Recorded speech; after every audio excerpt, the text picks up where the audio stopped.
ನಮಸ್ಕಾರ ಸ್ನೇಹಿತರೆ, ನಾನು ರಮಣ ಸರ್. ಮಹಾತ್ಮ ಗಾಂಧಿಯವರ ಹೆಸರು ಯಾರಿಗೆ ಗೊತ್ತಿಲ್ಲ? ಪ್ರತಿಯೊಬ್ಬರಿಗೂ ಗೊತ್ತು. ಹೌದು, ಫಕೀರ್ನೆಂದು ಜರೆದಿದ್ದ ಬ್ರಿಟನ್ ಸರ್ಕಾರವೇ ಅವರನ್ನು ಮಹಾನ್ ಸಂತನೆಂದು ಒಪ್ಪಿ ಸನ್ಮಾನಿಸಿತ್ತು. ಆತನ ಶಾಂತಿ ಮತ್ತು ಅಹಿಂಸಾ ಅಸ್ತ್ರಗಳ ಎದುರು ಬ್ರಿಟನ್ ಸರ್ಕಾರ ತಲೆಬಾಗಿತ್ತು. ಇವರು ತಮ್ಮ ಸತ್ಯ ಮತ್ತು ಅಹಿಂಸಾ ತತ್ವಗಳಿಂದಲೇ ಜಗತ್ತಿನ ಗಮನ ಸೆಳೆದವರಾಗಿದ್ದಾರೆ. ತಮಗೆಲ್ಲ ಗೊತ್ತಿದ್ದ ಹಾಗೆ ಮಹಾತ್ಮ ಗಾಂಧೀಜಿಯವರು ಶಾಂತಿ ಅಹಿಂಸೆಯಿಂದಲೇ ಹೋರಾಟ ಮಾಡಿ ಭಾರತಕ್ಕೆ ಸ್ವಾತಂತ್ರ್ಯ ತಂದುಕೊಟ್ಟವರು.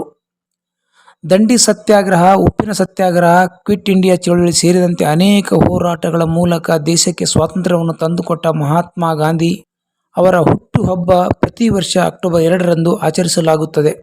ಈ ಮಹಾನ್ ವ್ಯಕ್ತಿಗಳ ಕುರಿತು ಬಹಳಷ್ಟು ಜನರಿಗೆ ಅಂದರೆ ನಿಮಗೆ ಗೊತ್ತಿಲ್ಲದ ಕೆಲವು ಸಂಗತಿಗಳ ಮಾಹಿತಿ ಇಲ್ಲಿ ನೀಡುತ್ತಿದ್ದೇನೆ. ನಾನು ಮಾಡುವ ವಿಡಿಯೋ ನಿಮಗೆ ಇಷ್ಟವಾದರೆ ದಯವಿಟ್ಟು ಲೈಕ್ ಮಾಡಿ, ಶೇರ್ ಮಾಡಿ ಮತ್ತು ಕಮೆಂಟ್ ಮಾಡುವುದನ್ನು ಮರೆಯಬೇಡಿ. ಮಹಾತ್ಮ ಗಾಂಧಿಯವರು ಒಮ್ಮೆ ಚಪ್ಪಲಿ ಕಳೆದುಕೊಂಡಿದ್ದರಂತೆ. ಅಂದರೆ ಒಮ್ಮೆ ರೈಲಿಗೆ ಹತ್ತುವ ಗಡಿಬಿಡಿಯಲ್ಲಿ ಅವರ ಒಂದು ಕಾಲಿನ ಪಾದರಕ್ಷೆ ರೈಲ್ವೆ ನಿಲ್ದಾಣದ ಕಟ್ಟೆಯಲ್ಲಿ ಕಳಚಿಕೊಂಡಿತ್ತು. ಈಗಾಗಲೇ ರೈಲು ವೇಗ ಪಡೆದುಕೊಂಡಿದ್ದರಿಂದ ಇಳಿದು ತರಲು ಸಾಧ್ಯವೇ ಇರಲಿಲ್ಲ.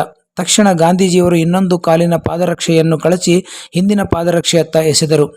ಹೀಗೇಕೆ ಮಾಡಿದಿರಿ ಎಂದು ಕೇಳಿದವರಿಗೆ ಅವರು ಹೀಗೆ ಉತ್ತರ ನೀಡಿದರು: ಈ ಒಂದು ಪಾದರಕ್ಷೆ ಹೇಗೂ ನನ್ನ ಕೆಲಸಕ್ಕೆ ಬರುವುದಿಲ್ಲ, ಇದು ಸಿಗುವ ಬೇರಾರಿಗಾದರೂ ಪ್ರಯೋಜನಕ್ಕೆ ಬರಲಿ ಎಂದು ಎಸೆದೆ ಎಂದರು. ಮಹಾತ್ಮ ಗಾಂಧೀಜಿಯವರು ಸೇನೆಯಲ್ಲಿದ್ದರಂತೆ. ನಿಮಗೆ ಗೊತ್ತಾ? ಹೌದು, ಶಾಂತಿಯ ಪ್ರತೀಕ ಮಹಾತ್ಮ ಗಾಂಧೀಜಿಯವರು ಸೇನೆಯಲ್ಲಿದ್ದರು ಎಂದರೆ ಯಾರಾದರೂ ನಂಬುತ್ತೀರಾ? ಗಾಂಧೀಜಿಯವರು ದಕ್ಷಿಣ ಆಫ್ರಿಕಾದಲ್ಲಿ ಬ್ರಿಟಿಷರ ವಿರುದ್ಧ ಸ್ಥಳೀಯರು ನಡೆಸಿದ ಬೋಯಿರ್ ಕದನದಲ್ಲಿ ಪಾಲ್ಗೊಂಡಿದ್ದರಂತೆ. ಆಗ ಅವರು ದಕ್ಷಿಣ ಆಫ್ರಿಕಾದ ಸೇನೆಯಲ್ಲಿದ್ದರು. ಗಾಂಧೀಜಿ ಭಾರತಕ್ಕೆ ಮರಳುವ ಮುನ್ನ ದಕ್ಷಿಣ ಆಫ್ರಿಕಾದಲ್ಲಿದ್ದರು. ಆಗ ಅವರು ಆಫ್ರಿಕಾ ಸೇನೆಯಲ್ಲಿ ಕರ್ತವ್ಯ ನಿರ್ವಹಿಸಿದ್ದರು. ಗಾಂಧೀಜಿಯವರು ಫುಟ್ಬಾಲ್ ಆಟಗಾರರು ಸಹಿತ ಆಗಿದ್ದರು. ವಿಶೇಷವೆಂದರೆ ಮಹಾತ್ಮ ಗಾಂಧಿಯವರು ಫುಟ್ಬಾಲ್ನಲ್ಲಿ ಅತೀವ ಕುತೂಹಲ ಹೊಂದಿದ್ದರು. ದಕ್ಷಿಣ ಆಫ್ರಿಕಾದಲ್ಲಿದ್ದಾಗ ಡರ್ಬನ್, ಪ್ರಿಟೋರಿಯಾ, ಜೋಹಾನ್ಸ್ಬರ್ಗ್ ಫುಟ್ಬಾಲ್ ಕ್ಲಬ್ಗಳ ಸ್ಥಾಪನೆಗೆ ನೆರವಾಗಿದ್ದರು. ದಕ್ಷಿಣ ಆಫ್ರಿಕಾದಲ್ಲಿ ವರ್ಣಭೇದ ನೀತಿಯ ವಿರುದ್ಧ ಹೋರಾಡಲು ಅವರು ಫುಟ್ಬಾಲ್ ಮೂಲಕ ಪ್ರಚಾರ ನಡೆಸಿದ್ದರಂತೆ. ಗಾಂಧೀಜಿಯವರ ಹಲ್ಲಿನ ಸೆಟ್ಟು ಅಂದರೆ ಗಾಂಧೀಜಿಯ ಹಲ್ಲುಗಳು ಇರಲಿಲ್ಲ ಎಂಬುದು ಫೋಟೋದಲ್ಲಿ ಕಾಣುತ್ತದೆ. ಆದರೆ ಗಾಂಧೀಜಿಯವರು ಸದಾ ತಮ್ಮೊಂದಿಗೆ ಒಂದು ಹಲ್ಲಿನ ಸೆಟ್ ಒಯ್ಯುತ್ತಿದ್ದರು. ಅದನ್ನು ತಮ್ಮ ಬಟ್ಟೆಯಲ್ಲಿ ಸುತ್ತಿ ಇಟ್ಟುಕೊಂಡಿರುತ್ತಿದ್ದರು. ಊಟ ಮಾಡುವಾಗ ಮಾತ್ರ ಅದನ್ನು ಅವರು ಹಾಕಿಕೊಳ್ಳುತ್ತಿದ್ದರು.